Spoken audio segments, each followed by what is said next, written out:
Okay, hello, we are live. How are you? Um, I'm jumping on today. I originally planned to have a conversation with my colleague and friend Terea, who's also an FDN and works with women with chronic health issues, but our schedules got misinterpreted. So she and I are going to chat next week at this same time, I think.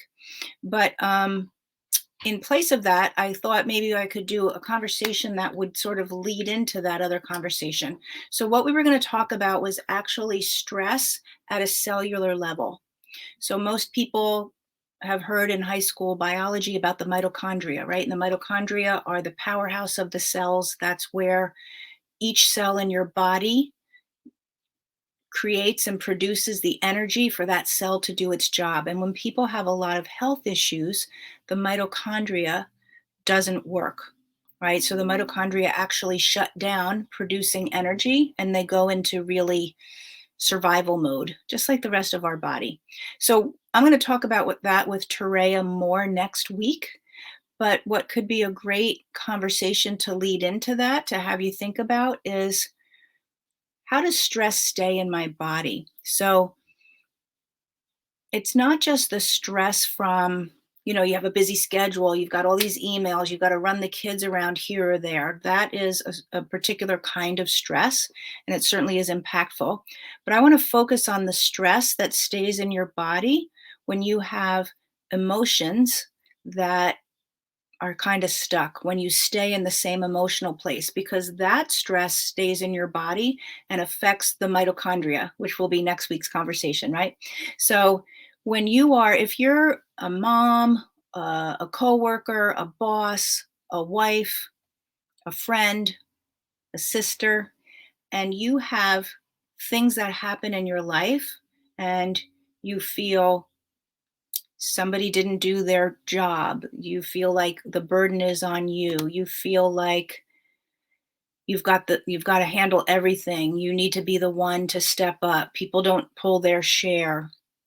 Oftentimes we feel that way in our house because that's what we do. We handle everything for everybody, right? That's why I always say the women are the hub of the household, because how the woman goes is how the household runs. And oftentimes with that, we feel a lot of resentment. We feel a lot of angst about that. We feel burdened by doing that. We want to take care of the people we love. We want to do a good job at work. We want to be a great sister. But at the same time, we feel a lot of burden about that. And maybe we feel a certain amount of resentment or anger, or what else might we feel?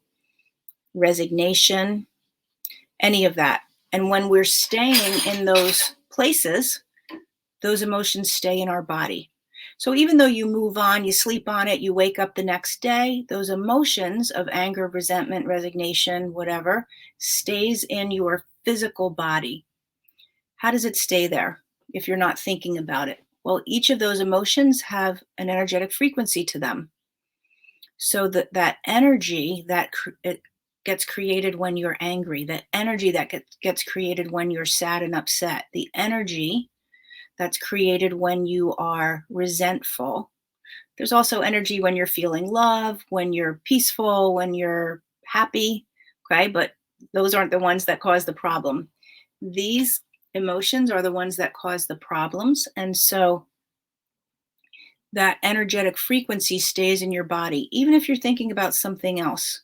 Even if you think you've moved on cognitively, that energy stays in your body. So it's sort of like, and this has been a famous image for a lot of conversations, but picture an iceberg, right? So you've got the tip of the iceberg and the water level, and then everything below the water. The iceberg below the water is always much bigger than what's showing up above the water. That's the nature of icebergs.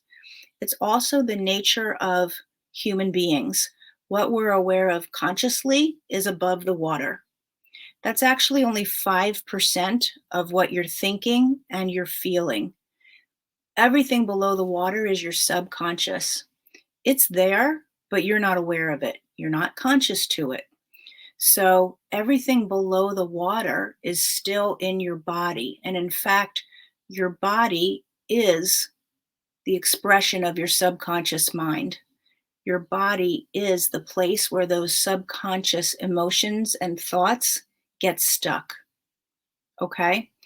So that's the place where your health gets really derailed. I'm going to speak to health right now because Tareya is a health professional. She works with women with chronic health issues, as I have done for years. And that's where we're going to pick up the conversation.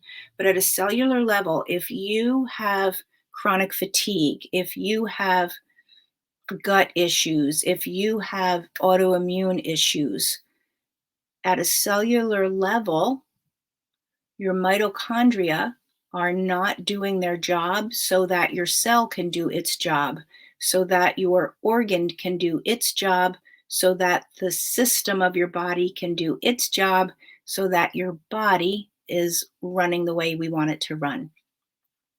That's really how it works. And so when people ask, well, how is stress causing my health issues? I have autoimmune disease or condition, and people in my family have that. It's my genetics.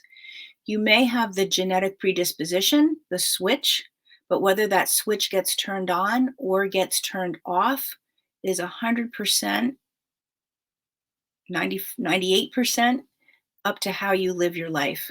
Yes, it's the foods you eat. Yes, it's how toxic your environment is, but it's also your thoughts and your emotions and what is staying in your body. And what's staying in your body since childhood? You know, if you grew up in a stressful household and those things are still in your body, they're affecting your mitochondria. Okay? So that's what I want you to think about. I just wanted to pop in, see how you're doing. If you're listening anywhere here, this is going to a few different places. I would love to hear from you. If you have any questions about that, like how does stress affect my body at a cellular level? Again, we'll be diving much deeper into this next Tuesday with Tareya, but I'm happy to answer any questions about any of that today. So why don't you go ahead and pop them in? I will respond. And yeah, I'm doing a lot more shorter but more frequent little bites at topics. So it's not a big chunk of your time to watch the whole thing. But if you definitely have things that you want to ask or topics that you want to hear about, go ahead and pop those in the comments as well. Okay. All right. So that is a look at how your thoughts and emotions are affecting your physical body at a cellular level. All right. I will see you tomorrow and next week if you want to hear more about this, really how that cell works, how the mitochondria works. Tareya and I will be talking about that next week. Okay. Have a great night. See you soon. Bye.